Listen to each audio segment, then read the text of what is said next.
जय श्री राम। आपका स्वागत है आपके अपने यूट्यूब चैनल प्रेमेंद्राचार्य एस्ट्रोलॉजर में। मैं प्रेमेंद्र उपाध्याय पुनः आज आपके सामने उपस्थित हुआ हूँ।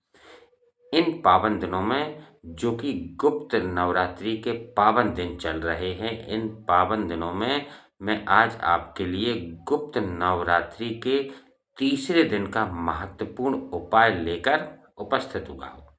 मित्रों, यदि आपका करियर पूरी तरीके से बर्बाद हो चुका है, व्यवसाय आपका ना चल रहा हो, घर में हमेशा गृह क्लेश बना रहता हो, धन की कमी निरंतर आपको परेशान करती हो तथा घर में लंबे समय से बीमारियां चली आ रही हों और घर में आपके में कोई ऐसा व्यक्ति है, विवाह योग्य व्यक्ति है, जिसके विवाह में अनेक बाधाएं, अनेक परेशानियां उत्पन्न हो रही हों, तो आपके लिए आज का जो उपाय है वह बहुत ही कारगर सिद्ध हो सकता है।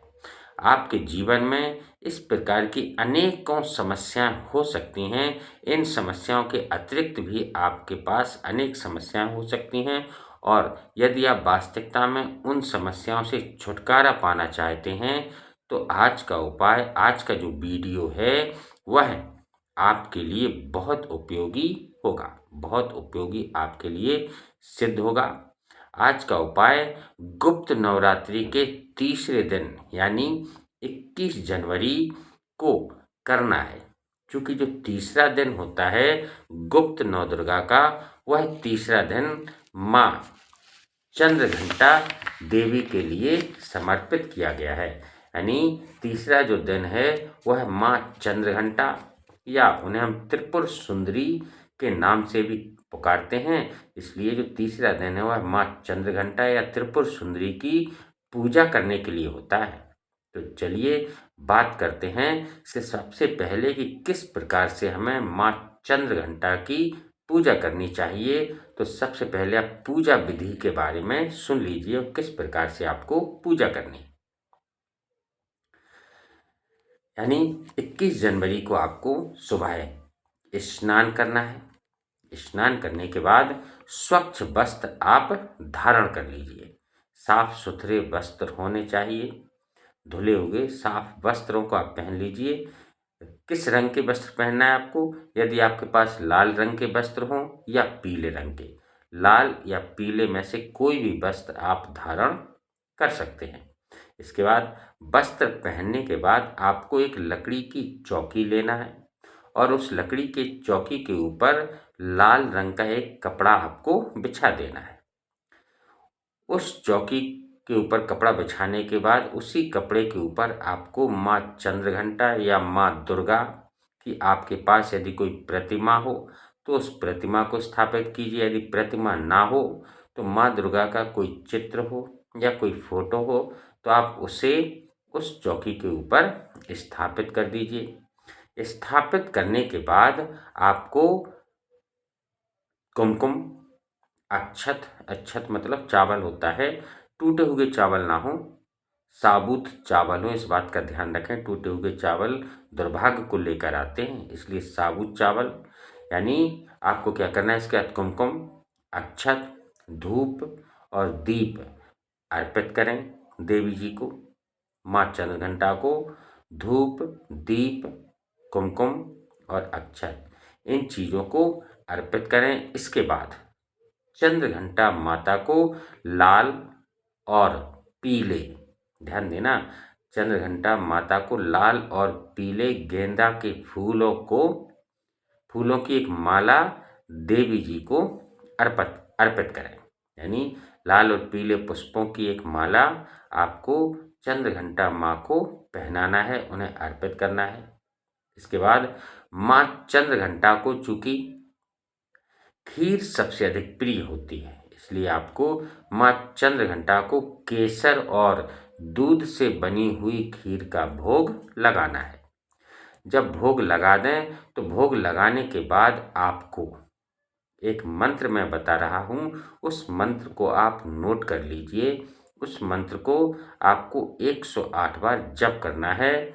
मंत्र मैं आपको डिस्क्रिप्शन बॉक्स में भी लिख कर दूंगा। यदि समझ में ना आए तो आप वहाँ से भी देख सकते हैं। मंत्र है ओम देवी चंद्र घंटाए नमः। इस मंत्र का आपको 108 बार जाप करना है। ओम देवी चंद्र घंटाए नमः। इस मंत्र का आपको 108 बार जाप करना है।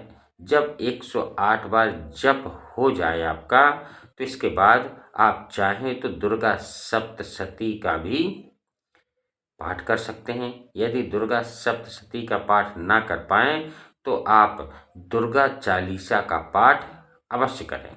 तो आपको एक दुर्गा चालीसा का पाठ करना है। पाठ के बाद दुर्गा माँ की आपको आरती करनी है।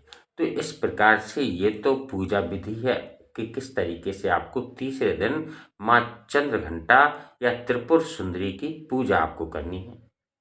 इसके अतिरिक्त और भी कई उपाय हैं, जैसे कि मैंने आपको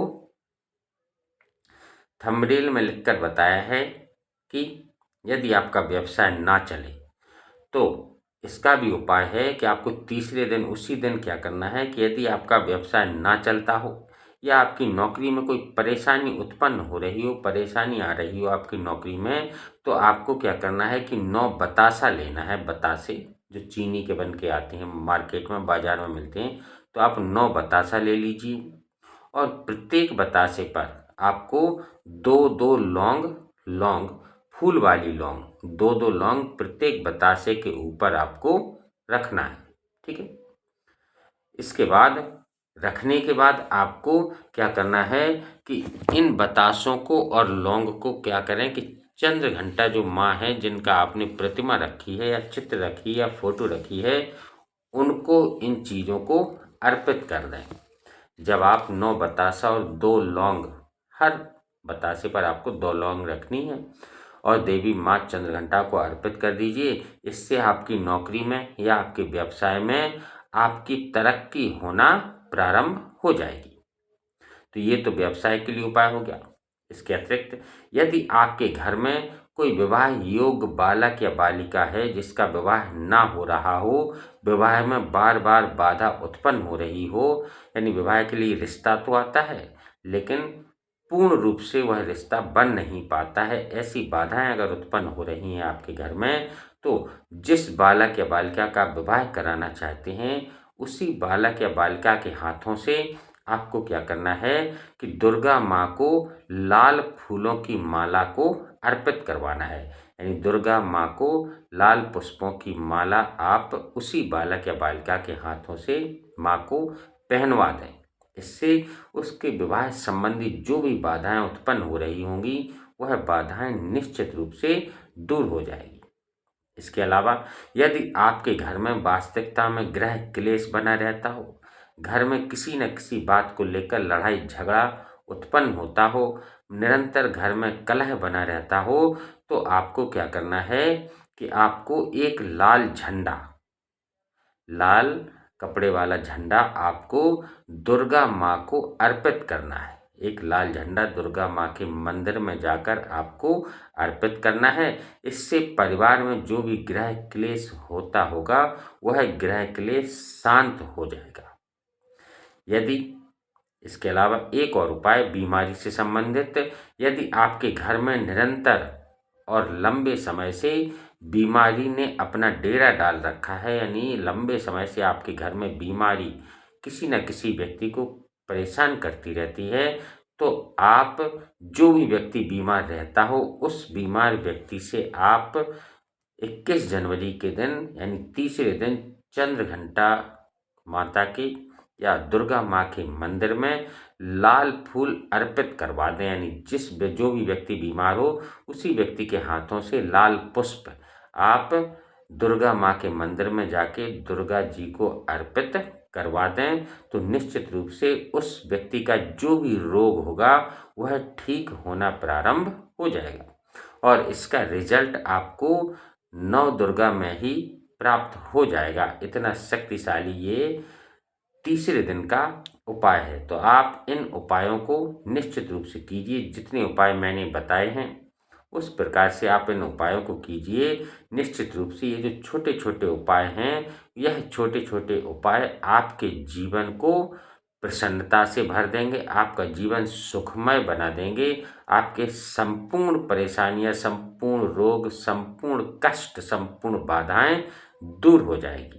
तो इस प्रकार से मित्रों, यदि वीडियो अच्छा लगा हो तो चैनल को सब्सक्राइब कीजिए, बेल आइकन का बटन दबाइए, लाइक कीजिए और अधिक से अधिक शेयर कीजिए ताकि अन्य लोग भी इसका लाभ उठा सकें।